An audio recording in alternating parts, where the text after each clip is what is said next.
तो हम लोग को जीव विज्ञान में सिलेबस के अनुसार 7 नंबर अंतरस्रावी तंत्र को पढ़ना था, एंडोक्राइन सिस्टम को। और इसमें हम लोग पढ़ेंगे कि बहिर्स्रावी ग्रंथियां क्या कहलाती हैं और अंतःस्रावी ग्रंथियां क्या कहलाती हैं और उनसे निकलने वाले हार्मोन कौन कौन होते हैं। तो बहिर्स्रावी यानी कि जिससे बाहर जो है स्राव निकलता है, यानी कि इसको हम लोग एक्सोक्राइन ग्लैंड कहते हैं और यह नलिका युक्त होती है, यानी कि डक्ट ग्लैंड, यानी कि इसमें नली होगा। और जो बहिर्स्रावी अर्थात एक्सोक्राइन अर्थात नलिका सहित जो ग्रंथि होती है उससे जब निकलेगा तो एंजाइम निकलेगा। और एंजाइम मूलतः किसके बने होते हैं? प्रोटीन के बने होते हैं, जैसे कि दूध ग्रंथि, श्वेत ग्रंथि, अश्रु ग्रंथि, श्लेष्म ग्रंथि, लार ग्रंथि। तो फिर से मैं इसे दोहरा रहा हूं कि अंतःस्रावी तंत्र को हम लोग पढ़ रहे हैं और इसके अंतर्गत 2 प्रकार की ग्रंथियां होती है। एक को कहा जाता है एक्सोक्राइन, यानी कि जो बाहर निकलती है, यानी कि बहिर्स्रावी ग्रंथियों को एक्सोक्राइन कहते हैं अर्थात जिसमें नली है और इससे जो निकलेगा हमेशा एंजाइम निकलेगा और एंजाइम मूलतः प्रोटीन के बने होते हैं। और इस बहिर्स्रावी ग्रंथियों से दूध ग्रंथि, श्वेत ग्रंथि, लार ग्रंथि, अश्रु ग्रंथि और श्लेष्म ग्रंथियां होती हैं। अब आइए एंडोक्राइन में। एंडोक्राइन का मतलब हो गया अंतरस्रावी ग्रंथि, यानी कि इसमें जो है कोई नली नहीं होगा और ये शरीर के भीतर होंगी और इससे निकलने वाला जो होगा पदार्थ वो कहलाएगा हार्मोन। क्या कहलाएगा? हार्मोन। और यह हार्मोन जो है ब्लड के प्लाज्मा के साथ घुलकर शरीर के विभिन्न भागों में पहुंचाया जाता है। तो अभी तक हमने पढ़ा बहिर्स्रावी ग्रंथि को हम लोग एक्सोक्राइन कहते हैं, बहिर्स्राव ग्रंथि को एक्सोक्राइन, जिसमें नली होता है और जिससे एंजाइम निकलता है, जैसे दूध ग्रंथि, श्वेत ग्रंथि, अश्रु ग्रंथि, श्लेष्म ग्रंथि, लार ग्रंथि। और अंतःस्रावी जिसे एंडोक्राइन कहते हैं, इसमें कोई नली नहीं होगा और इससे हार्मोन निकलेगा और जो हार्मोन निकलेगा वह रक्त प्लाज्मा के साथ घुलकर शरीर के विभिन्न भागों में पहुंचाया जाएगा। और इसके अंतर्गत आएगा पीयूष ग्रंथि, औटू यानी कि थायराइड ग्लैंड, परावटू यानी कि पाराथायराइड ग्लैंड।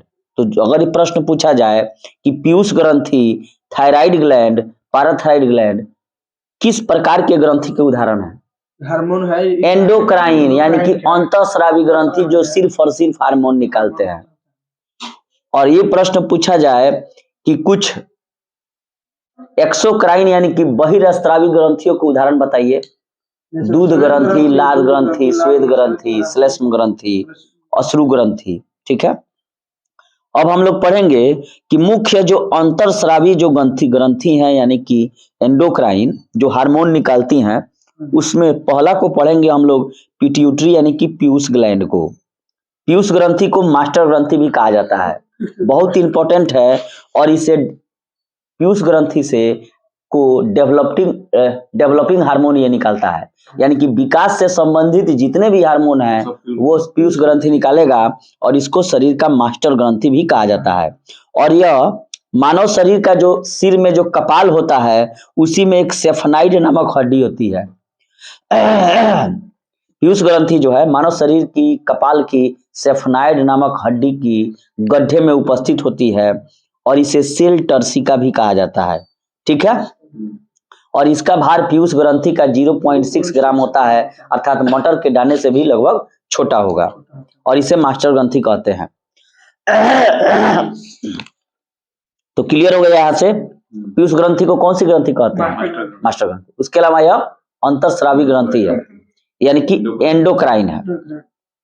इसका भार पीयूष ग्रंथि का 0.6 ग्राम, मटर के दाने से भी छोटा। और पीयूष ग्रंथि कहाँ स्थित होता है? कपाल में। कपाल में एक सेफनाइड नामक हड्डी होती है, उसी के गड्ढे में पीयूष ग्रंथि स्थित होता है और इसे सेल टर्सिका भी कहा जाता है। पीयूष ग्रंथि से निकलने वाले हार्मोन और उसका कार्य क्या है, जिसमें पहला हार्मोन है जिसे कहा जाता है सोमैटोट्रोपिक हार्मोन और इसको शॉर्ट फॉर्म में कहा जाता है STH। और यही जो है शरीर की वृद्धि विशेषतया हड्डियों की वृद्धि का नियंत्रण करता है। कौन? सोमैटोट्रोपिक हार्मोन STH। STH की अगर अधिकता हो जाएगा यानी कि सोमैटोट्रोपिक ज्यादा लगेगा निकलने, तो शरीर जो है गिग्नाटिज्म यानी कि भीमकाय हो जाएगा, बहुत बड़ा हो जाएगा, भगवान भीम की तरह हो जाएगा। ठीक है, या इसी को एक्रोमिगली रोग भी कहा जाता है, ठीक है, जिससे मनुष्य की लंबाई सामान्य से बहुत ज्यादा हो जाएगी और एसटीएच की कमी से मनुष्य जो है वह ड्वार्फिज्म अर्थात बौनापन हो जाएगा। तो पीयूष ग्रंथि से निकलने वाला जो पहला हार्मोन है उसको कहते हैं सोमेटोट्रोपिक हार्मोन एसटीएच, और यह शरीर की वृद्धि विशेषतः हड्डियों का वृद्धि करता है। अगर एसटीएच ज्यादा निकलेगा तो शरीर भीमकाय हो जाएगा, यानी कि गिग्नेटिज्म हो जाएगा, या इसको एक्रोमिगली भी कहते हैं, अर्थात सामान्य आकार से मनुष्य बहुत ज्यादा लंबा हो जाएगा। भीम कितना लंबा था, और अगर यही सोमेटोट्रोपिक हार्मोन अगर कम निकलेगा तो शरीर ड्वार्फिज्म हो जाएगा, बौना हो जाएगा। टीएसएच चाहिए, दूसरा हार्मोन टीएसएच, इसको कहते हैं थायराइड स्टिमुलेटिंग हार्मोन। यहाँ थायराइड शब्द आ गया, इसका मतलब है कि पीयूष ग्रंथि की सहायता से ही थायराइड ग्रंथि भी कार्य करती है। तो यह थायराइड ग्रंथि को हार्मोन निकालने के लिए प्रेरित करेगा, कौन? टीएसएच, यानी कि थायराइड स्टिमुलेटिंग हार्मोन। और ये एसटीएच कौन निकालेगा, टीएसएच कौन निकालेगा? पीयूष ग्रंथि निकालेगा। हाँ, उसके बाद आइए एसीटीएच, यानी कि एड्रीनोकोर्टिकोटोपिक हार्मोन, एड्रिनल कॉर्टेक्स के स्राव को नियंत्रित करता है, इसीलिए ना मास्टर ग्रंथि कहते हैं कि सबका ही कंट्रोल कर रहा है। अब आइए जीटीएच, यानी कि गोनेडोट्रोपिक हार्मोन, यह जनन अंगों के कार्यों को कंट्रोल करता है, कौन? पीयूष ग्रंथि, इसलिए पीयूष ग्रंथि को मास्टर ग्रंथि भी कहा जाता है। और ये जीटीएच जो है, यानी कि गोनेडोट्रोपिक हार्मोन, यह जनन अंगों के कार्यों का नियंत्रण करता है। ये भी दो प्रकार से करता है, जिसमें पहला है एफएसएच, यानी कि फोलिसाइल स्टिमुलेटिंग हार्मोन, यह वृषण की शुक्र जनन नलिकाओं में शुक्राणु उत्पन्न करने में सहायता प्रदान करता है। वृषण किसमें पाया जाता है? पुरुषों में, और अंडाशय महिलाओं में। और साथ ही एफएसएच जो है, यानी कि फोलिसाइल स्टिमुलेटिंग हार्मोन, यह वृषण की शुक्र जनन नलिकाओं में शुक्राणु उत्पन्न करेगा और अंडाशय के फॉलिकल में वृद्धि में मदद करता है, ठीक है। एलएच हार्मोन आइए, जो जीटीएच के अंतर्गत है, गोनेडोट्रोपिक के अंतर्गत। ल्यूटिनाइजिंग हार्मोन, यह अंतराल कोशिकाओं में उत्तेजक हार्मोन, जैसे नर में इसके अभाव से अंतराली कोशिकाओं में टेस्टोस्टेरोन हार्मोन स्राव होता है। तो टेस्टोस्टेरोन हार्मोन पुरुष का है कि मादा का है? पुरुष का है, क्योंकि पुरुष ही हमेशा टेस्ट करेगा, ठीक है। और मादा में एस्ट्रोजन जो हार्मोन है वो स्रावित होगा, तो एस्ट्रोजन हार्मोन मादा का है। पांचवा में आइए एलटीएच हार्मोन, यानी कि जिसे कहते हैं लैक्टोजेनिक हार्मोन, अर्थात दुग्धजनक हार्मोन। और इसका मुख्य कार्य है कि शिशु के लिए, जब बच्चा जन्म लेगा तो महिला के स्तनों में दूध के स्राव करेगा, निकालेगा, एलटीएच। और एडीएच जो हार्मोन है, एंटी डायूरेटिक हार्मोन, इसके कारण छोटी छोटी जो ब्लड की धमनियां है उसको संकीर्णन होता है और ब्लड प्रेशर बढ़ जाता है, और यह शरीर में जल संतुलन को भी बहाल रखने में सहायक होता है। तो इस प्रकार हमने पढ़ा कि मानव शरीर के अंतर्गत जो अंतरस्रावी ग्रंथि है एंडोक्राइन, उसके अंतर्गत पहला था बहिस्रावी ग्रंथि या एक्सोक्राइन, जो कि नलिका युक्त होती हैं और ये हमेशा एंजाइम निकालती हैं, जैसे दुग्ध ग्रंथि, श्वेत ग्रंथि, लार ग्रंथि, श्लेष्म ग्रंथि, कैसा। और दूसरा था हमने पढ़ा उसको एंडोक्राइन, यानी कि अंतरस्रावी, जिसमें नलिका नहीं होगी और ये हमेशा हार्मोन निकालेगा। और ये हार्मोन शरीर में कैसे पहुंचता है? रक्त प्लाज्मा में घुलकर। और इसके अंतर्गत आएगा पीयूष ग्रंथि, थायराइड, पैराथायराइड। तो पीयूष ग्रंथि के बारे में हमने पढ़ा कि इसे मास्टर ग्रंथि भी कहते हैं। पीयूष ग्रंथि का वजन जो है 0.6 ग्राम होता है, मटर के। हाँ, उसके अलावा यह कपाल की सेफनाइड नामक हड्डी की गड्ढे में उपस्थित होती है और इसे सेल टर्सिका भी कहते हैं।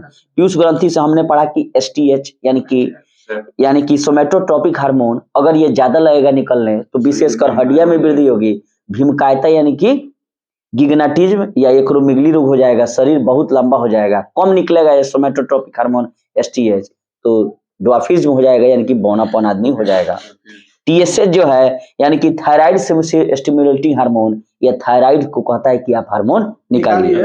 उसके अलावा एक्स जो है, यानी कि एड्रीनोकोर्टिकोपिक हार्मोन, यह कहता है एड्रिनल कॉर्टेक्स भी आप भी निकालिए। जीटीएच के अंतर्गत आएगा गोनाडोट्रोपिक हार्मोन, और ये जो है जनन अंगों का, तो एफएसएच निकालेगा तो क्या करेगा, यानी कि फोलिसाइल सिनेमेटिक हार्मोन, यह महिला के अंडाशय में फॉलिकल में वृद्धि करेगा और पुरुष के शुक्र जनन में कहेगा कि आप जो है शुक्राणु निकालिए, शुक्राणु निकालिए। ल्यूटिनाइजिन नु कहेगा शुक्राणु निकालिए। एफएसएच कहेगा फोलिसाइल स्टिमुलेटिंग हार्मोन कि महिला का जो अंडाशय है उसके फॉलिकल में वृद्धि करेगा, ठीक है। और पुरुष का जो वृषण है उससे कहेगा कि आप शुक्राणु निकालिए। जो एलएच है ल्यूटिनाइजिंग हार्मोन, ये कहेगा कि महिला जो है पुरुष जो है आप टेस्टोस्टेरोन हार्मोन निकालिए और महिला को कहेगा एस्ट्रोजन निकालिए। एलटीएच है यानी कि लैक्टोजेनिक हार्मोन, दुग्ध जनक, जैसे संतान जन्म लेगा तैसे कहेगा कि अब स्तनों से दूध निकालो। एडीएच जो है एंटी डायरेटिक हार्मोन, ये क्या करता है कि ब्लड की जो आर्टेरीज हैं उसको पतला करेगा, ब्लड प्रेशर को बढ़ाएगा और साथ ही शरीर में वाटर कंट्रोल करेगा। अब आइए थायराइड ग्रंथि जो भी बहुत इंपॉर्टेंट है दूसरा, यह मनुष्य के गले में श्वास नलियां जो ट्रैकिया है इसी के दोनों ओर लैरिक्स यानी कि वॉइस बॉक्स के नीचे होता है। क्लियर है? ऑटू यानी कि पाराथायराइड, ऑटू यानी कि थायराइड, ये जो है मनुष्य के गले में श्वास नली जो ट्रैकिया है इसी के दोनों ओर लैरिक्स यानी कि वॉइस बॉक्स के नीचे स्थित होता है कौन? थायराइड, जिसे ऑटू भी कहते हैं। इससे निकलने वाला हार्मोन थायरॉक्सिन एवं ट्राइयोडोथायरोनिन है और ट्राइयोडोथायरोनिन में आयोडीन की मात्रा इसमें अधिक होगी। थायरॉक्सिन की कमी से होने वाले रोग कौन कौन है? जैसे अगर मान लीजिए थायरॉक्सिन की कमी हो जाती है तो 3 प्रकार के रोग हैं। CHG, कौन कौन से रोग हैं? CHG कमी से और अधिकता से भी रोग होता है, और अधिकता से रोग होने वाला जो होता है वो होता है TE यानी कि टॉक्सिक ग्वाइटर और एक्सोप्लाथेमिया। तो थायरॉक्सिन की कमी से होने वाले रोग CHG यानी कि जड़ मनावतक, सेरिटिज्म, मिक्सिडमा और हाइपोथायराइडिज्म और घेंगा। तो सबसे पहले हम लोग घेंगा को पढ़ेंगे कि अगर थायरॉक्सिन की कमी हो जाए तो घेंगा क्यों होता है। भोजन में आयोडीन की कमी से घेंगा यानी कि ग्वाइटर या गलगंड रोग उत्पन्न होता है और इस रोग में थायराइड ग्रंथि के यानी कि ऑटू ग्रंथि का आकार बढ़ जाएगा। तो यही घेंगा हाइपोथायराइडिज्म जो है लंबे समय तक अगर थायराइड ग्रंथि की हार्मोन की कमी हो जाए तो हाइपोथायराइडिज्म उत्पन्न होता है और इस रोग के कारण सामान्य जनन कार्य संभव नहीं होता है और कभी कभी इस रोग के कारण मनुष्य गूंगा एवं बहरा हो जाता है। अत्याधिक गर्मी और अत्याधिक ठंडा पड़ने पर भी हाइपोथायराइडिज्म हो सकता है। मिक्सिडमा, यह जवानी में होने वाले इस रोग में कैटाबोलिक जो प्रोसेस है उपापचय वह भली भांति नहीं हो पाता है, हार्ट बीट बढ़ जाता है और ब्लड प्रेशर भी कम हो जाता है। तो मिक्सिडमा किसका रोग है? जवानी का। जड़ मनावता यानी कि सेरेटिज्म, यह रोग बच्चे में होता है और इसमें बच्चे का मानसिक और शारीरिक विकास अवरुद्ध हो जाता है। तो यही थायरॉक्सिन ग्रंथि के कमी से रोग होने वाले रोग कौन कौन है? जड़ मनावता किसमें होगा? बच्चों में। मिक्सिडमा जवानों में। और हाइपोथायराइडिज्म में क्या हो जाएगा? जनन कार्य नहीं होगा, गूंगा बहरा हो सकते हैं। घेंगा आयोडीन की कमी से क्या हो जाएगा? इसमें थायराइड ग्रंथि बढ़ जाएगा। अब आइए कि अगर थायरॉक्सिन ज्यादा लगे निकलने हार्मोन तब क्या होगा? टॉक्सिक ग्वाइटर, और इस दूसरा को कहा जाता है एक्सोप्लाथेमिया। टॉक्सिक ग्वाइटर में होगा, ये तो ग्वाइटर था जिसमें थायराइड ग्रंथि बढ़ जाता था, जब कम निकलेगा थायरॉक्सिन कम, और जब थायरॉक्सिन ज्यादा निकलेगा तो क्या होगा? Toxic goitre. और इसमें हृदय की हार्ट बीट जो है बढ़ जाएगा, ब्लड प्रेशर भी बढ़ जाएगा और श्वसन दर भी बढ़ जाएगा, सब बढ़ जाएगा। हार्ट बीट बढ़ी, ब्लड प्रेशर बढ़ी और श्वसन भी दर बढ़ जाएगी, रेस्पिरेटरी सिस्टम भी तेज हो जाए। एक्सोप्लाथेमिया जो है इस रोग में आंख फूल कर नेत्र कोटर से बाहर आ जाता है। बाहर आने का मतलब हाथ में ना चलाई, मैंने बुझाई की आंखिया बाहर बिग दे लगा, एक्सोप्लाथेमिया। हाँ बुझाई लाल होकर साफ बाहर बिग दे लगा। तो अब इस पर आइए कि थायरॉक्सिन के कार्य क्या हैं। यह कोशिकीय श्वसन की गति को बढ़ा देता है। यह शरीर की सामान्य वृद्धि, विशेषतः हड्डियां, बाल इत्यादि के विकास के लिए अनिवार्य है और जनन अंगों के सामान्य कार्य थायरॉक्सिन की सक्रियता पर ही निर्भर करता है। पीयूष ग्रंथि के हार्मोन के साथ मिलकर शरीर में वाटर कंट्रोल करता है, जैसे कि हम लोग TSH पढ़े थे, थायराइड स्टिमुलेटिंग हार्मोन, जो कौन निकालता है? तो बार बार फंसेगा ही, TSH कौन निकालेगा? पीयूष ग्रंथि। और एक्ट एड्रीनोकॉर्टिक कोर्टोपिक हार्मोन, प्यूसे ग्रंथि जो एड्रिनल के साथ कार्य करेगा। अब हम लोग पढ़ेंगे पैराथायराइड ग्लैंड के बारे में, और इसका एक ही इसका बहुत अच्छा पूछा जाता है कि ये कैल्शियम को कंट्रोल करेगा। पैराथायराइड कैल्शियम को कंट्रोल करेगा। देखिए यह गला में जो थायराइड ग्रंथि ग्लैंड होता है, लैरिक्स वॉइस बॉक्स के नीचे, उसके ठीक पीछे पैराथायराइड ग्लैंड स्थित होता है, और यह दो प्रकार के हार्मोन निकलता है। एक का नाम है पैराथायराइड हार्मोन और दूसरे का नाम है कैल्सिटोनिन। पैराथायराइड क्या करता है कि जब ब्लड में कैल्शियम की कमी होगी तब काम करेगा पैराथायराइड, और जब ब्लड में कैल्शियम की ज्यादा हो जाएगी तब काम करेगा कैल्सिटोनिन। जब ब्लड में कैल्शियम की मात्रा अधिक हो जाती है तब कैल्सिटोनिन निकालेगा कौन? पैराथायराइड। और अर्थात परावटु ग्रंथि से निकलने वाले हार्मोन जो है वो ब्लड में कैल्शियम की मात्रा को नियंत्रित करते हैं। कैल्शियम कम है तो कौन निकालेगा? पैराथायराइड। ठीक है, कैल्शियम ज्यादा हो तो कैल्सिटोनिन। अब आइए थाइमस ग्लैंड के बारे में। ठीक है, थाइमस ग्लैंड जो है अंतरस्रावी ग्रंथि वक्षीय गुर्वा थोरेट कैविटी के, इसमें थाइमस ग्लैंड से दो ही चीज में मुख्य रूप से पूछा जाता है। ये थाइमस ग्लैंड से जो है, देखिए थाइमस ग्रंथि से थाइमोसिन नामक पेप्टाइड हार्मोन का स्राव होता है। ठीक है, जो मुख्य रूप से टी कोशिकाओं का निर्माण, तो शरीर में टी कोशिकाओं का निर्माण कौन करेगा? Thymus gland. और यही कोशिकाएं जो है टी कोशिकाएं रोग प्रतिरोधी क्षमता बनाए रखने में मदद करती हैं। ठीक है, अब आइए एड्रिनल ग्लैंड, बहुत ही इंपॉर्टेंट ग्लैंड है यह एड्रिनल ग्लैंड, और ब्रिक यानी कि किडनी के ऊपर स्थित होता है एड्रिनल ग्लैंड, और इसका मुख्य कार्य है कि जब भी आप टेंशन की स्थिति में रहिएगा तो यह हार्मोन निकलेगा।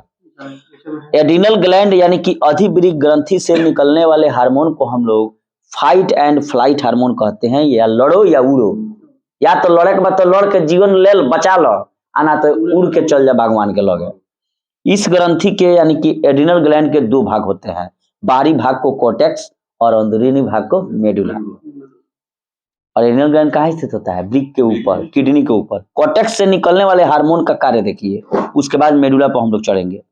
कोर्टेक्स जो हार्मोन निकालता है उसका नाम है ग्लूकोकार्टिकॉइडस, मिनरलोकार्टिकॉइडस और सेक्स हार्मोन।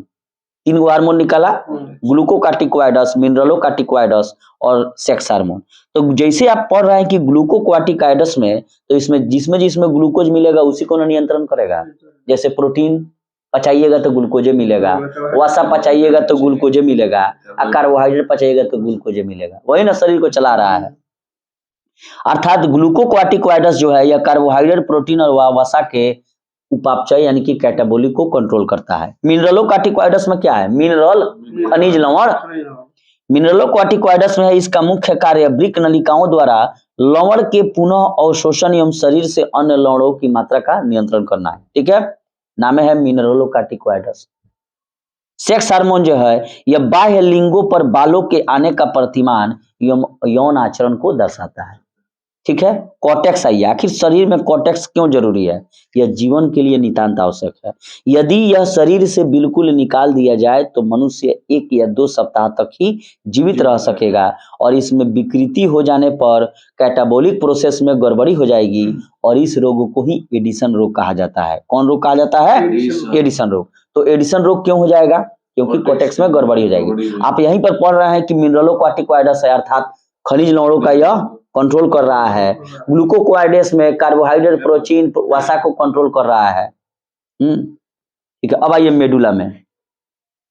मेडुला द्वारा स्रावित जो हार्मोन है उसका नाम है एपिनेफ्रिन, एड्रेनलिन और नॉरएपिनेफ्रिन। नॉरएड्रेनलिन दोनों क्या है? ये एमिनो एसिड है। इसे सम्मिलित रूप से कैटेकोलमिनस कहते हैं। क्या कहते हैं? कोलमिनस।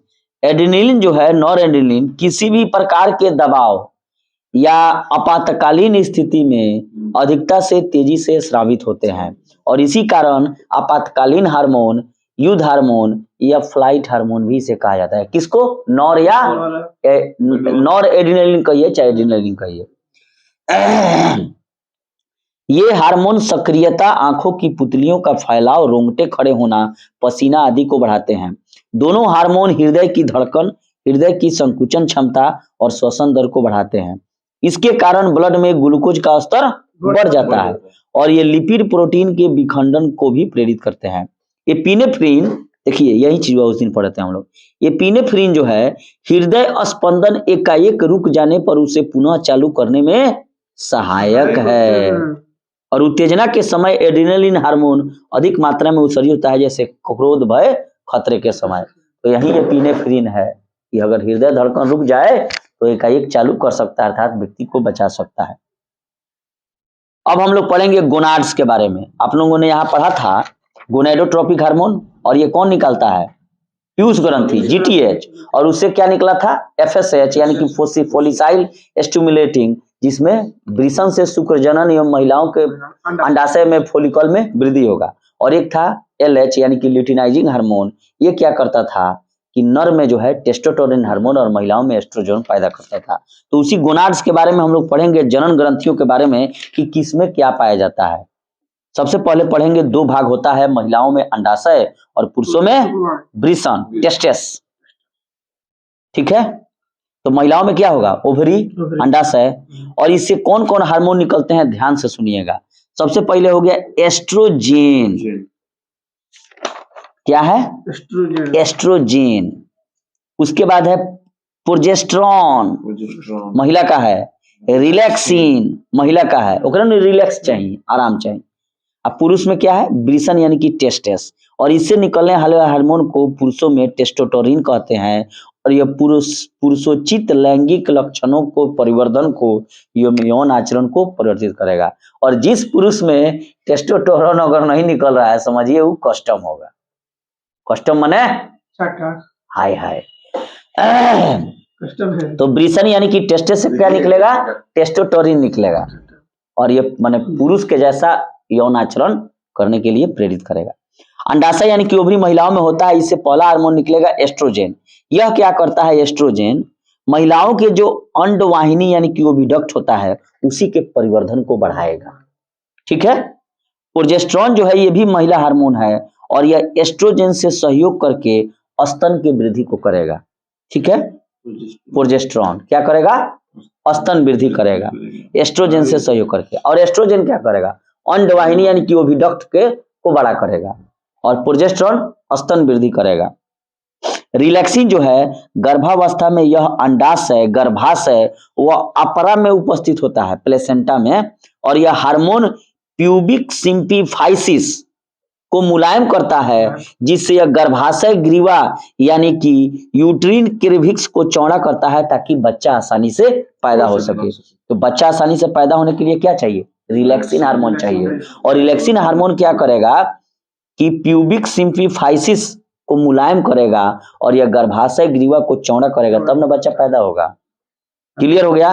तो अभी तक हमने गोनाड्स के बारे में पढ़ा, यानी कि जनन ग्रंथियों के बारे में। महिलाओं में ओवरी, और ओवरी में कौन कौन हार्मोन निकलेगा? एस्ट्रोजेन जो अंडवाहिनी यानी कि ओविडक्ट को परिवर्धन करेगा। प्रोजेस्टेरॉन छाती को बढ़ाएगा यानी कि स्तन वृद्धि को। रिलैक्सिन पढ़ा जो कि बच्चा होने में आराम देगा। अब हम लोग पढ़ेंगे प्रजनन तंत्र को, और ये काफी इंपॉर्टेंट है, क्योंकि बिना प्रजनन का किसी भी ना परिवार का विकास होगा ना समाज का। ठीक है, तो मानव जो है एक लिंगी प्राणी है, अर्थात नर एवं मादा लिंग अलग अलग जीवों में पाए जाते हैं। जो जीव केवल शुक्राणु उत्पन्न करते हैं उसे नर कहा जाता है, और जो जीव केवल अंडाणु उत्पन्न करते हैं उसे मादा कहा जाता है। क्लियर है? मानव में अंडे का निषेचन फैलोपियन ट्यूब में होता है, और भ्रूणीय विकास जो होगा वह गर्भाशय में होगा। ये इतना इंपॉर्टेंट चीज है कि बार बार प्रश्न को पूछा जाता है कि निषेचन कहाँ होता है, तो फैलोपियन ट्यूब में। मानव में अंडे का निषेचन फैलोपियन ट्यूब, या निषेचन की जो प्रक्रिया होगी वह फैलोपियन नलिका यानी कि ट्यूब में होगी, और भ्रूणीय का जो विकास होगा वो गर्भाशय में होगा। अगर यही पूछा जाए कि परखनली शिशु के मामले में निषेचन कहाँ होगा, तो परखनली में होगा, और बच्चे का विकास कहाँ होगा, तो महिला के गर्भाशय में होगा। क्लियर है? मानव जरायुज यानी कि भीभी पोरस होते हैं, अर्थात ये सीधे शिशु को जन्म देते हैं। क्लियर है? सीधे हम लोग बच्चे को जन्म देते हैं, परिपक्व बच्चे को। अपरिपक्व बच्चे को कौन जन्म देता है? कंगारू, जो अपने मार्सुपियल नामक थैली में उसको परिपक्व होने तक रखता है। ठीक है। नर लैंगिक अंग कौन कौन से हैं? खूब ध्यान से सुनिएगा लो, नहीं तो फंसते जाएगा। नर का जो लैंगिक अंग है यानी कि लिंग वाला, वो है वृषण या वृणकोश। ठीक है, वो है, समझ रहे हैं आप लोग। अधिवृषण, शुक्रवाहिका, शुक्राशय, मूत्र मार्ग, शिश्न और प्रोस्टेट। ठीक है, प्रोस्टेटेरॉन ना, प्रोस्टेट है, ये अंग कह रहा है। तो नर लैंगिक अंग है वृषण एवं वृषणकोश, अधिवृषण, शुक्रवाहिका, शुक्राशय, मूत्र मार्ग, शिश्न, वही शिश्न और प्रोटेस्ट। पहला ये वृषण के बारे में। ठीक है, इसकी कोशिकाओं के द्वारा नर युग्मक अर्थात शुक्राणुओं का निर्माण होता है। सर्टोली कोशिकाएं पुरुषों में शुक्राणु उत्पादन के लिए आवश्यक कोशिकाओं में से एक है। तो वह कौन सी कोशिकाएं हैं जो पुरुषों में शुक्राणु उत्पादन के लिए आवश्यक कोशिकाओं में से एक है? उस कोशिकाओं का क्या नाम है? सर्टोली। ठीक है, और शुक्राणुओं का निर्माण कौन करेगा? वृषण करेगा। ठीक है, सर्टोली कोशिका शशक, मेढक, स्तनधारी एवं कॉकरोच के वृषण में पाई जाती हैं। खूब ध्यान से सुनिएगा लोग, अगर ये प्रश्न पूछ देगा कि सर्टोली कोशिकाओं जो है वह पुरुषों में शुक्राणु उत्पादन के लिए आवश्यक कोशिकाएं देती है, यहां तक क्लियर है। तो सर्टोली कोशिकाएं निम्न में से किसके वृषण में पाई जाएंगी? ऑप्शन ए शशक, ऑप्शन बी मेढक, ऑप्शन सी स्तनधारी, ऑप्शन डी कॉकरोच। एक से अधिक इनमें से कोई नहीं, एक से अधिक, सब में पाई जाएगी। स्तनधारी में भी सर्टोली कोशिकाएं पाई जाएगी, कॉकरोच में, मेढक में, शशक में। ठीक है, शुक्राणु उत्पादन के लिए आवश्यक टेम्परेचर जो है शरीर के टेम्परेचर से कम होता है, इसलिए वृषण उदर गुहा के बाहर वृषण कोश में स्थित होते हैं। समझ गए ना? शुक्राणु उत्पादन के लिए आवश्यक तापमान शरीर के तापमान से ज्यादा होना चाहिए कि कम होना चाहिए? कम होना चाहिए। इसलिए जो ये वृषण जो है उदर गुहा के बाहर वृषण कोश में स्थित होते हैं। शुक्राणु की लंबाई 5 माइक्रोन की होती है और यह 3 भागों में विभाजित होता है, सिर, ग्रीवा और पूंछ। है रहेला, देखे हैं लोग फोटो, यही शुक्राणु है। और यह अगर जहां जाना हो, अगर वहां नहीं गया, अगर बाहर निकल गया तो वो मृत हो जाएगा। क्यों? क्योंकि इसका टेम्परेचर शरीर के टेम्परेचर से कम है। शरीर से शरीर में जाएगा तो लाभ होगा, अब बाहर निकलेगा तो वेस्ट हो जाएगा। और शुक्राणु की लंबाई 5 माइक्रोन की होती है और यह 3 भागों में विभक्त होता है। इसमें सिर हो गया, हई आई पूंछवा जैसन हो गई, पूंछ हो गई, आई वो ग्रीवा हो गई। शुक्र जनन नलिकाओं के बीच अंतराली कोशिकाओं के समूह पाए जाते हैं। ठीक है, जो नर जनन हार्मोन टेस्टोस्टेरोन का स्राव करती है। ध्यान से सुनिएगा लोग, जो भी शुक्र जनन नलिका होती हैं उसके बीच अंतराली कोशिकाएं होती है। जैसे वहां हमने पढ़ा था कि उत्तक एवं कोशिकाओं के बीच जो अंतराली कोशिकाएं होती हैं वहां पर लसिका पाया जाता है, और लसिका हमेशा उत्तक से हृदय की ओर गमन करता है, घाव को भरता है। उसी तरह यहाँ शुक्र जनन नलिकाओं के बीच अंतराली कोशिकाओं के समूह पाए जाते हैं और जो नर जनन हार्मोन टेस्टोस्टेरोन निकालती हैं। यह हार्मोन गौण लैंगिक लक्षणों के विकास एवं नियंत्रण में सहायक है। दूसरा इसका पाठ पढ़िए नर लैंगिक जनन का, जिसका नाम है अधिवृषण। ठीक है, यह शुक्राणुओं का संग्रह स्थान है। शुक्राणु कौन निकालता है? वृषण। और जमा कहाँ करेगा? तो अधिवृषण में शुक्राणुओं को जमा करेगा। और अधिवृषण में शुक्राणुओं का परिपक्वन होता है, यानी कि शुक्राणु निकलते हैं वृषण से और अधिवृषण में जाकर बढ़ते हैं, जवान होंगे। शुक्राणु यही सक्रियता प्राप्त करते हैं, यहीं पर वो जाके अपना पूरा मन एक्टिव होंगे। शुक्रवाहिका आई है, यह अधिवृषण को शुक्राशय से जोड़ती है और शुक्राणुओं को आगे की ओर बढ़ाने का कार्य शुक्रवाहिका करती है। शुक्राशय आई है, यह प्रोस्टेट ग्रंथियों के ऊपर स्थित होती है और दोनों ओर के शुक्राशय मिलकर स्खलनीय वाहिनी का निर्माण करते हैं। नालो कहला स्खलन हो गया, स्खलन मतलब निकल गया, टूट गया। प्रोस्टेट आइए, यह मूत्र मार्ग से मूत्राशय तक संबंध रहता है और इसका आकार गोल सुपारी की तरह रहता है। गोल सुपारी खइले बड़ा नु।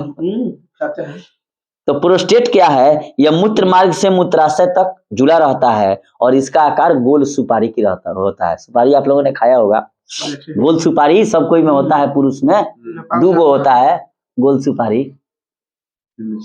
शीश ने आइए, यह पुरुषों के चुपिए लो, शीश ने आइए, यह पुरुषों के संभोग करने वाला अंग है, अर्थात सेक्स करने वाला अंग जो है, संभोग करने वाला अंग शीश ने है, और इसी के माध्यम से शुक्राणु मादा के प्रजनन तंत्र में पहुंचते हैं।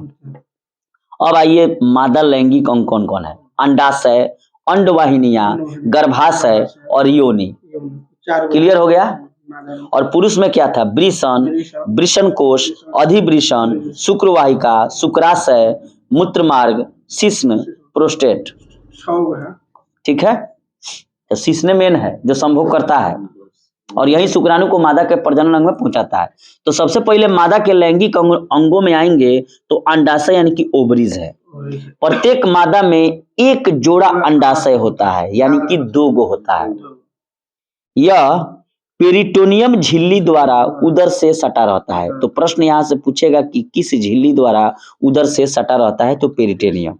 और यहाँ पर हमने पढ़ा था जिसका नाम था सर्टोली कोशिका, और यही सर्टोली कोशिका जो है पुरुषों में शुक्राणु उत्पादन के लिए आवश्यक कोशिकाओं में से एक है। सर्टोली कोशिका को अगर देखा जाए तो शशक, मेढक, स्तनधारी और कॉकरोच में भी पाया जाता है, उसके भी वृषण में पाया जाएगा।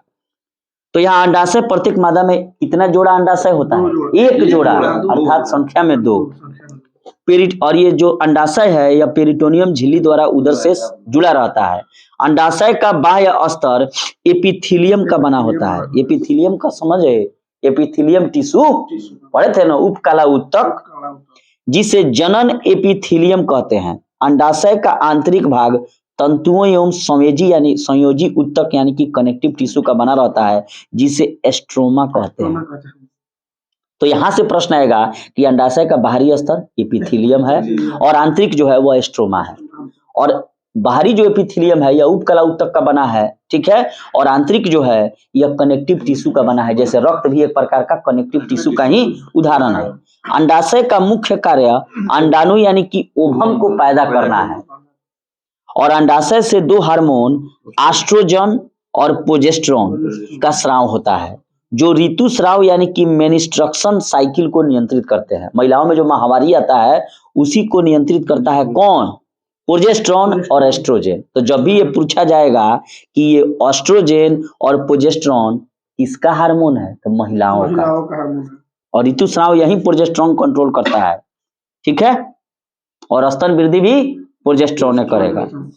अंडवाहिनी आई है जिसको कहा जाता है फैलोपियन ट्यूब, और इसी में निषेचन की क्रिया होती है, और भ्रूणीय विकास गर्भाशय में होगा। फैलोपियन ट्यूब इसकी संख्या 2 होती है, अर्थात अंडाशय भी 1 जोड़ा और फैलोपियन यानी ट्यूब भी 1 जोड़ा। यह पतली कुंडलित पेशीय नली है, पतली कुंडलित पेशीय नली है, और इसी में क्या होगा? कनेक्शन होगा, निषेचन होगा। पतली पेशीय नली है जो गर्भाशय और अंडाशय को जोड़ती है, और यह अपनी कशाभिका क्रियाओं के द्वारा अंडाणुओं को गर्भाशय तक पहुंचाती है और निषेचन के लिए स्थान प्रदान करती है। तो निषेचन कहाँ होगा? यानी कि अंडवाहिनी में, फैलोपियन ट्यूब में होगा, और इसकी संख्या 2। और यह पतली एक प्रकार का नली है, समझ रहे हैं लो ना। गर्भाशय यानी कि यूटरस, यह 7.5 सेंटीमीटर लंबा एवं 5 सेंटीमीटर चौड़ा, और इसकी दीवारें 2.5 सेंटीमीटर मोटी होती है। और इस देखिए खूब ध्यान से सुनिएगा लो, जीवन यही है, लाइफ यहीं पर है कि गर्भाशय जो है यूटरस यह 7.5 सेंटीमीटर लंबा होगा, 5 सेंटीमीटर चौड़ा होगा और 2.5 सेंटीमीटर मोटी होगा। इसी में सब कोई रहा है। इसका वजन लगभग 3.5 ग्राम तथा इसकी आकृति नाशपाती के आकार के जैसी होती है। तो गर्भाशय का वजन कितना होता है? 3.5 ग्राम, और इसकी आकृति नाशपाती के आकार की होती है, और बाद में बच्चा बड़ा होते जाएगा, बढ़ते जाएगा ही। इसका अच्छा किसका आकार नाशपाती के जैसा होता है? गर्भाशय का, यूट्रस का, और ये 7.5 सेंटीमीटर लंबा, 5 सेंटीमीटर चौड़ा और 2.5 सेंटीमीटर मोटा होता है। इसका वजन 3.5 ग्राम होता है, और इसकी आकृति नाशपाती के जैसे होती है। और इसका कार्य क्या है कि मासिक चक्र को सुचारू रूप से चलाने और हार्मोन के संतुलन को बनाए रखता है। और जबकि मासिक स्राव को कौन नियंत्रित करता है? प्रोजेस्टेरोन।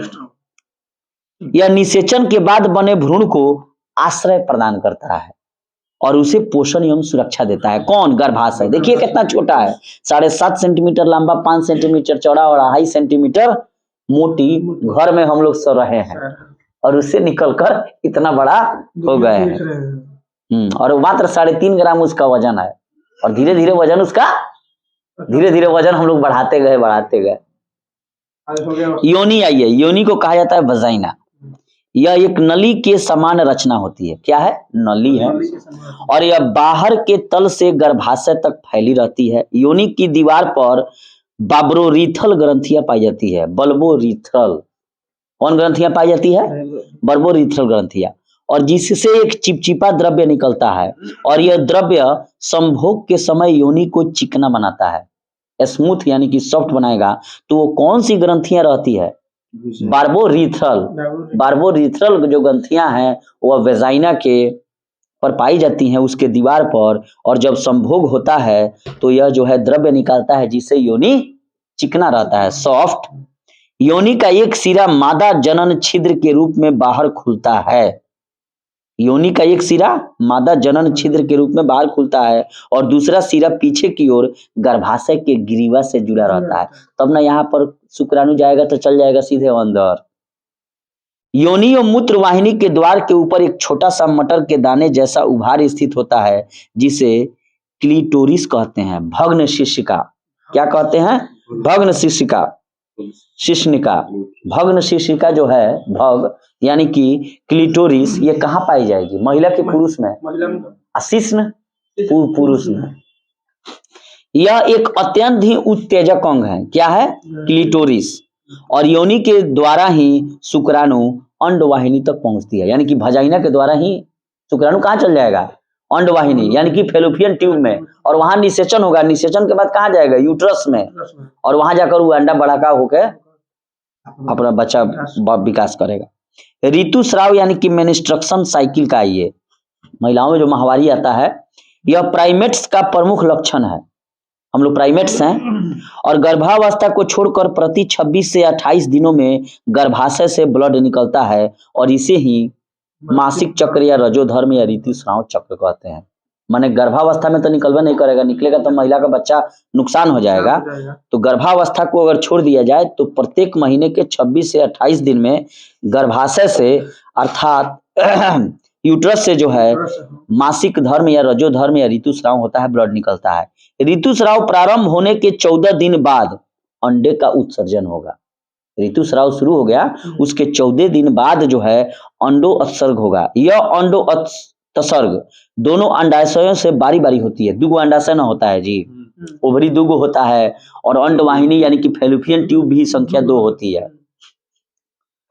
तो अंडो उत्सर्ग होने अंडाशयों से बारी बारी होती है दोनों से। अंडा उत्सर्जन के कुछ समय बाद अंडाणु अंडवाहिनी में पहुंच जाता है और 15वें और 19वें दिन तक इसमें रहता है। और इसी बीच अगर संभोग कर लिया जाए तो स्त्रियों में बच्चा रह जाने की संभावना होती है। फिर से मैं क्लियर करता हूँ कि कहने का मतलब है कि गर्भावस्था को अगर छोड़ दिया जाए तो प्रत्येक महीना के 26 से मान उन लोगों का तो 26 से 28वें दिन में जो है गर्भाशय यानी कि यूट्रस से आपको महामारी निकलेगा, यानी कि ब्लड निकलना शुरू हो जाएगा। और ऋतुस्राव अगर प्रारंभ हो गया तो उसके 14 दिन बाद अंडा का उत्सर्जन होगा और यही अंडा उत्सर्जन के बाद अंडवाहिनी में पहुंच जाता है। और 15वें से 19वें दिन तक अगर इसमें संभोग अगर हो जाए तो बच्चा रह जाएगा। ठीक है। मानव प्रजनन की क्रिया विधि क्या है? मानव में प्रजनन की 3 अवस्थाएं होती है। एक का नाम है युग्मक जनन, दूसरे का नाम है निषेचन और तीसरे का नाम है भ्रूणीय विकास। युग्मक जनन यानी कि गेमेटोजेनेसिस। वृषण एवं अंडाशयों में युग्मकों के निर्माण की प्रक्रिया को युग्मक जनन कहते हैं। युग्मकों के निर्माण वृषण और अंडाशय की जनन कोशिकाओं में अर्धसूत्री विभाजन यानी कि मियोसिस के द्वारा होता है। और बार बार पूछा जाता है किसके द्वारा होता है, तो मियोसिस के द्वारा। वृषण में शुक्राणुओं का निर्माण शुक्र जनन यानी कि स्पर्मेटोजेनेसिस एवं अंडाणु में अंडाशय का निर्माण अंड जनन यानी कि ओजेनेसिस कहलाता है। इन दोनों का निर्माण एपिथेलियम की कोशिकाओं के विभाजन से होता है, उपकला ऊतक। अब आइए दूसरा भाग है निषेचन। निषेचन कहाँ होगा? फेलोपियन ट्यूब, फेलोपियन ट्यूब यानी कि अंडवाहिनी में। ठीक है। भ्रूणीय विकास है यानी कि एम्ब्रियोनिक डेवलपमेंट।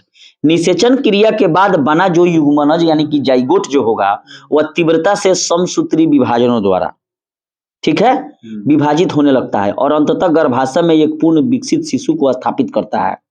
ठीक है, कौन विभाजन होगा यहाँ पर? समसूत्री। और निषेचन के लगभग 10 सप्ताह यानी कि 70 दिनों तक के विकसित युग्मनज को भ्रूण यानी कि एम्ब्रियो कहते हैं और युग्मनज में होने वाले विभिन्न क्रमिक परिवर्तनों को भ्रूणीय विकास कहते हैं यानी कि एम्ब्रियोइक डेवलपमेंट कहते हैं। कितना दिन निषेचन के बाद के आप कहिएगा कि विकसित युग्मनज? हाँ, 70 दिन। देखिए यहाँ खूब ध्यान से सुनिएगा नहीं तो फंस जाएगा कि कितना दिन में आंख उख बन जाता है। देखिए भ्रूण के 5वें सप्ताह तक, ठीक है, 5वें सप्ताह तक 3 जननिक स्तरों का निर्माण हो जाता है और ये 3 जननिक स्तर हैं एंडोडर्म, मेसोडर्म और एक्टोडर्म। और इसके पश्चात इन स्तरों से विभिन्न शारीरिक अंगों का निर्माण होता है। जैसे भ्रूण के 7वें से 9वें सप्ताह के मध्य तक हाथ बन जाएगा, पैर बन जाएगा, रेस्पिरेटरी सिस्टम बन जाएगा, श्वसन तंत्र यानी कि वो अपना भोजन लगेगा बनाने, माता के ब्लड से लेगा, अपना तंत्रिका तंत्र एवं पाचन तंत्र बन जाते हैं भ्रूण के 7वें से 9वें सप्ताह सब। ठीक है, तीसरे माह में भ्रूण में कंकाल तंत्र बन जाएगा यानी कि हड्डी उड्डी सब बन जाई, स्केलेटन सिस्टम। चौथे माह में सिर एवं पैर पर रोए, 5वें माह में आहार नाल, रुधिर, अस्थि मज्जा बन जाते हैं। 6ठे माह में भ्रूण छोटे शिशु का रूप धारण कर लेता है। बच्चा को लोग नुकसान कराता है। आप देखिए माने कहा जाएगा कि अगर है देखिए 7वें से 9वें सप्ताह में बन जाता कि ना, 9 सते 63 दिन के भीतर आ 7 सते 49 से 63 दिन के भीतर ओकर हाथ बन जाता, पैर बन जाता, श्वसन तंत्र बन जाता, तंत्रिका तंत्र यानी कि सोचे समझे के ओकर क्षमता बन जाता है। उसके अलावा पाचन तंत्र उसका बन जा रहा है और उसको लोग नुकसान करा रहा है। बताइए जीव बन, जब तंत्रिका तंत्र आ गया, नर्वस सिस्टम आ गया, उस संवेदी ग्रहण जैसे के ना छुई माता के शरीर के तो वो आभास करी कि हमारा माता के शरीर में कहीं चोट लागल है और उसको लोग नुकसान करा रहा है बच्चा को। बात समझ रहा है ना? तो 7वें से 9वें सप्ताह में यानी कि 49 से 63 दिन के भीतर हाथ बन गया, पैर बन गया, श्वसन तंत्र, तंत्रिका तंत्र, पाचन तंत्र बन गया। तीसरे माह से यानी कि 9वें दिन में भ्रूण में पूरा कंकाल तंत्र, स्केलेटन सिस्टम बन गया। चौथे माह में यानी कि 120वें दिन में जो है सिर बन गया, शरीर पर रोआ आ गया, आहार नाल भी बन गया, ब्लड भी बन गया, अस्थि मज्जा भी बन जाते हैं। 6ठे माह में पूर्ण रूप से छोटा वही बच्चा हो गया, मैंने बच्चा बन गया। 7वें माह तक शिशु के सभी अंग अच्छी तरह से काम लगते हैं करने। 7 तिरका 21 210 दिन में। तब लोग कहेला कि ए लात मारा था पेट में। जबकि 9वें माह में वह जन्म के लिए तैयार हो जाता है। देखिए 8वें माह में वसा का जमाव होने लगता है, फैट का। 8वें माह में फैट का और 9वें माह में जन्म तैयार हो जाता है। भ्रूण का पोषण जरायु यानी कि क्रोरिन और एमनियान यानी अपरा प्लेसेंटा के द्वारा होता है। तीनों इंपॉर्टेंट है, खूब ध्यान से सुनिएगा लोग। बार बार पूछा था कि भ्रूण का पोषण माता के शरीर में किसके द्वारा होगा, तो कहीं ऑप्शन देगा प्लेसेंटा, कहीं ऑप्शन देगा अपरा, कहीं लिखेगा एमनियान और कहीं लिखेगा जरायु। तो क्या क्या मारिएगा? सब है। अपरा को ही प्लेसेंटा कहा जाता है, तो जरायु, एमनियान एवं अपरा के द्वारा उसका पोषण होता है। मनुष्य के में गर्भकाल 280 दिनों का होता है और इसके पश्चात प्रसव पीड़ा होती है और मादा के शरीर से बच्चा बाहर आ जाता है। ठीक है, महत्वपूर्ण कुछ तथ्य हैं इससे संबंधित, जैसे यौना आरंभ यानी कि प्यूबर्टी। मनुष्य के जीवन काल में जब उसमें जनन क्षमता आरंभ होती है उस समय को प्यूबर्टी कहा जाता है, यौना आरंभ।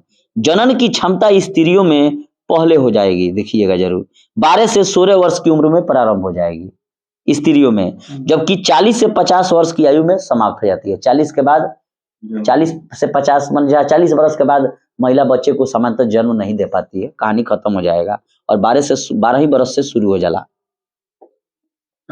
इसीलिए प्राचीन काल में कम उम्र में शादी कर दिया जाता था कि मान लीजिए मैंने कहने का मतलब है कोई गलती ना कोई कर दे, मैंने लड़कियां या लड़के कोई गलती ना कर दे, इसीलिए शायद प्राचीन काल में जो है 12 ही साल में शादी कर दिया जाता था। लड़कियों का। 14 बरस में अकबर का शादी नहीं हो गया, राजा बन गया 14 साल में। और बहुत ऐसा इतिहास उठा के देखिएगा, बाल विवाह पहले इसीलिए न कर देता था, जैसे लड़की 12 बरस का होगी विदाई कराओ। तो ये सब उस समय सामाजिक कुछ प्रथाएं थी, कुरीतियां थी, या उस समय के लिए वो जरूरी होंगी। पहले तो 5 साल मैं पहले 12 ही साल में शादी हो जाता था। आज भी बुढ़िया कहो मैंने बूढ़े व्यक्ति जो मिलेंगी महिलाएं, वो कहेंगे कि हमारा 9 बरस में शादी हो गया था। तो उस समय का समाज क्या माने, समाज की क्या मांग थी, ये उस समय पर निर्भर करता है। यौनारंभ जो है मनुष्य के जीवन काल में जब उसमें जनन क्षमता आरंभ होगी, यौनारंभ प्यूबर्टी कहलाती है और 12 से 16 साल में स्त्रियों में शुरू हो जाती है, 40 से 50 वर्ष आयु में समाप्त हो जाती है। पुरुषों में भी यौनारंभ 12 से 16 वर्ष की उम्र में शुरू हो जाती है और 50 वर्ष की उम्र बाद धीरे धीरे जनन क्षमता करते हैं। पुरुष मर्द 60 में भी पाठा होता है, समझे ना? नहीं ठीक दिया है, वो महिलाओं का कम है। आपको पता है पुरुष का जो हार्ट जो है, दिल, पुरुष के हृदय के वजन जो है वह कितना होता है? 300 से 350 ग्राम, और वहीं महिलाओं का हृदय 50 ग्राम कम होता है, वो 250 से 300 ग्राम के बीच होता है। पुरुष में भी खून जो है 5 से 6 लीटर होता है, महिलाओं में आधा लीटर कम होता है। क्यों कम होता है? खान सर बता रहे थे कि दूसरे के खून पी सके। वैसे बातें करेंगे खान सर तो पढ़ाते बहुत मजेदार है, लेकिन ऐसा ऐसा कोई बात करते हैं मजा आ जाता है। कहते हैं दूसरे खून पी सके इसलिए आधा लीटर कम है। हृदय भी लड़कियों का दिल छोटा होता है ना, तबे ना वजन कम है। पुरुष का वजन हार्ट का 300 से 350 और महिलाओं का 50 ग्राम कम है। ये ईश्वर का देन है। गौण लैंगिक लक्षण आइए, यानी कि सेकेंडरी सेक्सुअल कैरेक्टर्स। यौनारंभ के समय मनुष्य के शरीर में अनेक प्रकार के परिवर्तन होते हैं और अनेक ऐसे परिवर्तन होते हैं जो मादा को नर से अलग करते हैं, और इन लक्षणों को गौण लैंगिक लक्षण कहते हैं। मेनार्की आइए, लड़कियों के मासिक चक्र का प्रथम बार प्रारंभ होना 12-13 साल की उम्र में मेनार्की कहलाता है। मतलब पहला बार जब उनको मासिक धर्म आएगा तो उसको मेनार्की कहा जाएगा। रजनोवृत्ति यानी कि मेनोपॉज साइकिल, स्त्रियों में 40 से 50 वर्ष की उम्र में के पश्चात ऋतुस्राव यानी कि मासिक धर्म बंद हो जाता है और इसे ही रजनोवृत्ति यानी कि मेनोपॉज कहते हैं। अंडोत्सर्ग यानी कि ओव्यूलेशन, अंडाशय द्वारा अंडाणु की निर्मुक्ति ही अंडोत्सर्ग कहलाती है। जरायु आइए, गर्भ की सबसे बाहरी झिल्ली को जरायु कहते हैं। इसके द्वारा भी इसका भ्रूण का पोषण होगा। अपरा यानी कि प्लेसेंटा के द्वारा भी होगा, एमनियोन के द्वारा भी होगा। अपरा आइए, अंकुर आइए विली, जरायु से उंगलियों के आकार के अनेक प्रवर्ध निकलते हैं जिसे अंकुर कहते हैं। अपरा यानी कि प्लेसेंटा, अंकुर और गर्भाशय कोशिकीय परत के संपर्क क्षेत्र को अपरा कहते हैं, जिससे बच्चे को भोजन मिलता है। नाभिक रज्जु यानी कि umbilical कॉर्ड, गर्भ अपरा से एक मजबूत डोरी जैसी रचना से जुड़ा होता है जिसे नाभि रज्जु कहते हैं। मनु से निकल रहा नारवा, उहे नारवा हवे। हाँ, उहे में प्लेसेंटा बा। तो गर्भ अपरा से एक मजबूत डोरी जैसी रचना से जुड़ा रहता है जिसे नाभि रज्जु कहते हैं, और यह माता और गर्भ के बीच का संपर्क अंग है। यही से सब भोजन ओकरा मिली, चाहे जौन भी चीज मिली। युग्मनज यानी कि जाइगोट, निषेचित अंडाणु को युग्मनज यानी कि जाइगोट कहा जाता है। माने पुरुष का शुक्राणु और मंडम महिला का जब मिल जाएगा तो उसे जाइगोट कहा जाएगा। कृत्रिम वीर्य सेचन यानी कि आर्टिफिशियल इंसीमिनेशन, जब शुक्राणु मादा की योनि यानी कि वेजाइना में कृत्रिम विधि द्वारा स्थानांतरित करते हैं तो इस क्रिया को कृत्रिम वीर्य सेचन कहते हैं। आंतरिक निषेचन आइए, इंटरनल फर्टिलाइजेशन, उच्च स्तनधारियों में निषेचन की क्रिया मादा के शरीर के अंदर होती है और इस प्रकार के निषेचन को आंतरिक निषेचन कहते हैं। हम लोगों का सब आंतरिक निषेचन है। परखनली शिशु के मामले में सिर्फ निषेचन परखनली में होगा, अब बाद में महिला के गर्भाशय में उसको डाला जाएगा डेवलप होने के लिए। बियर सेचन आइए, यानी कि इनसीमिनेशन, सीमेन चाही का मैथुन के समय नर के शिश्न द्वारा मादा की योनि में बियर जमा करना बियर सेचन यानी कि इंसेमिनेशन कहलाता है। मैथुन के समय यानी कि सेक्स के समय नर के शिश्न द्वारा मादा के योनि में बियर को जमा करना छोड़ना बियर सेचन यानी कि इंसेमिनेशन कहलाता है, और ऐसा शादी होने के बाद ही संभव है। गैसों का परिवहन आइए, O2 एवं CO2 फेफड़ों के से शरीर की कोशिकाओं तक पहुंचना और पुनः फेफड़े तक वापस आने की क्रिया को गैसों का परिवहन करते हैं। ऑक्सीजन के परिवहन के लिए ब्लड में पाए जाने वाला हीमोग्लोबिन जिम्मेदार है। HgB हीमोग्लोबिन है ना, ऑक्सीजन का परिवहन करेगा। कार्बन डाइऑक्साइड का परिवहन कोशिकाओं से फेफड़ों तक हीमोग्लोबिन द्वारा केवल 10 से 20% भाग होता है। ठीक है, कार्बन डाइऑक्साइड का परिवहन ऐसे कैसे होता है, देखिए 70% कार्बन डाइऑक्साइड का परिवहन बाइकार्बोनेट्स के रूप में होगा, 10 से 20% हीमोग्लोबिन के द्वारा होगा और मात्र 7% प्लाज्मा में घुलकर होता है। ठीक है, कार्बन डाइऑक्साइड का परिवहन सबसे ज्यादा बाइकार्बोनेट्स के रूप में होगा, उसके बाद 10 से 20% हीमोग्लोबिन के द्वारा और प्लाज्मा में घुलकर 7% और ऑक्सीजन का परिवहन हीमोग्लोबिन के द्वारा होगा।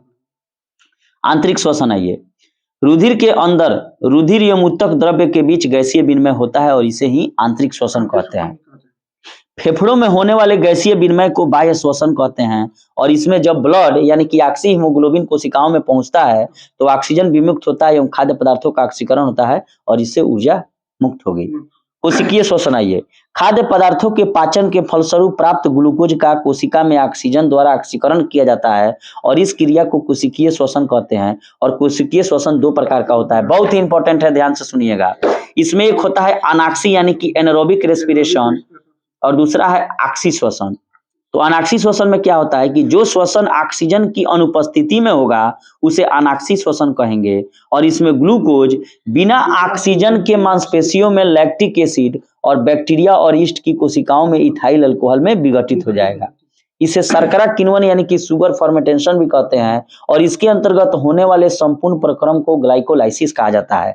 अनाक्सी श्वसन के अंत में क्या बनेगा, पाइरुविक एसिड बनेगा। बार बार पूछा जाता है कि अनाक्सी श्वसन के अंत में क्या बनता है, पाइरुविक एसिड। अनाक्सी श्वसन प्रायः जीवों में गहराई में स्थित ऊतकों में अंकुरित होते बीजों में और फलों में थोड़े समय के लिए होता है, परंतु यीस्ट एवं जीवाणुओं में यह कभी कभी होता है। तो अनाक्सी श्वसन ऑक्सीजन की अनुपस्थिति में होगा और अनाक्सी श्वसन का अंतिम उत्पाद पाइरुविक एसिड है। ऑक्सी श्वसन आइए, यह ऑक्सीजन की उपस्थिति में होगा और इसमें श्वसनीय पदार्थ का पूरा ऑक्सीकरण होता है जिसके फलस्वरूप CO2 एवं जल बनते हैं और काफी मात्रा में ऊर्जा विमुक्त होती है। जैसे C6H12O6 ग्लूकोज है, 6 गो ऑक्सीजन तो 6 गो कार्बन डाइऑक्साइड है, 6 गो जल प्लस 2830 किलो जूल ऊर्जा उले। श्वसन जो है एक प्रकार का कैटाबोलिक प्रोसेस है, अर्थात अपचयी की क्रिया है। बार बार पूछा जाता है कि श्वसन किस प्रकार की क्रिया है, तो कैटाबोलिक प्रोसेस अर्थात अपचयी क्रिया है और इससे शरीर के भार में कमी आती है और श्वसन का नियंत्रण मस्तिष्क के मेडुला ऑब्लांगेटा के द्वारा होता है। ठीक है, श्वसन का नियंत्रण कौन करता है, मेडुला ऑब्लांगेटा, जो शरीर का सबसे पिछला भाग है मानव मस्तिष्क का। कोशिकीय श्वसन में होने वाली जटिल क्रिया को 2 भागों में बांटते हैं, एक है ग्लाइकोलाइसिस और दूसरा है केब्स चक्र। इतना प्रश्न इससे पूछा जाता है जिसका जवाब नहीं है। ग्लाइकोलाइसिस का सर्वप्रथम एम्बेडेन, मेहरहॉफ एवं पार्सन ने किया था, इसलिए इसे EMP पथ कहते हैं और इसको अनाक्सी श्वसन यानी कि एनारोबिक रेस्पिरेशन या शुगर फर्मेंटेशन भी कहा जाता है और इसमें ऑक्सीजन की अनुपस्थिति में ऊर्जा मुक्त होती है। अनाक्सी एवं ऑक्सी श्वसन दोनों प्रकार के श्वसन में उपस्थिति रहती है। एक ग्लूकोज अणु का अगर ग्लाइकोलाइसिस में किया जाए तो पाइरुविक एसिड के 2 अणु बनते हैं। इस प्रक्रिया को प्रारंभ करने में 2 अणु ATP के यानी कि एडिनोसाइन ट्राइफॉस्फेट व्यक्त होते हैं, किंतु इस प्रक्रिया के अंत में 4 अणु ATP के प्राप्त होंगे। इस प्रकार ग्लाइकोलाइसिस के फलस्वरूप 2 अणु ATP के प्राप्त होंगे यानी कि 16,000 कैलोरी यानी कि 2 × 8,000 कैलोरी। ग्लाइकोलाइसिस में ऑक्सीजन की आवश्यकता नहीं होती है और इस प्रक्रिया को एनारोबिक एवं एरोबिक दोनों कहते हैं। इसमें हाइड्रोजन के कितने परमाणु बनते हैं, 4। ठीक है, अब आइए केब्स चक्र, इसे हेंस केब्रे ने दिया था और साइट्रिक एसिड चक्र या ट्राइकार्बोक्सिल चक्र भी इसे कहा जाता है। यह माइटोकॉन्ड्रिया के अंदर विशेष एंजाइम की उपस्थिति में संपन्न होती है और ADP के 2 अणु ATP के बनते हैं। इस चक्र में हाइड्रोजन के 2 परमाणु 5 बार मुक्त होंगे और पूरे चक्र 2 अणु पाइरुविक एसिड के बनेंगे, कुल 6 अणु बनेंगे। हमारे तंत्र में अधिकतम ATP के अणुओं का निर्माण किस चक्र के दौरान होता है, केब्स चक्र के दौरान होता है। अब आइए ऊर्जा का उत्पादन कैसे होता है।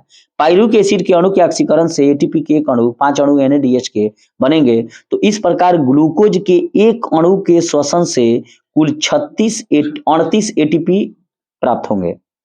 ठीक है, श्वसनीय पदार्थ है ये। कार्बोहाइड्रेट, वसा, प्रोटीन प्रमुख श्वसनीय पदार्थ हैं और सबसे पहले कार्बोहाइड्रेट का श्वसन होगा, उसके बाद वसा का और कार्बोहाइड्रेट एवं वसा का भंडार समाप्त हो जाने के बाद ही प्रोटीन का। तो सबसे पहले शरीर में कौन पचेगा? कार्बोहाइड्रेट, उसके बाद वसा और सबसे अंत में प्रोटीन।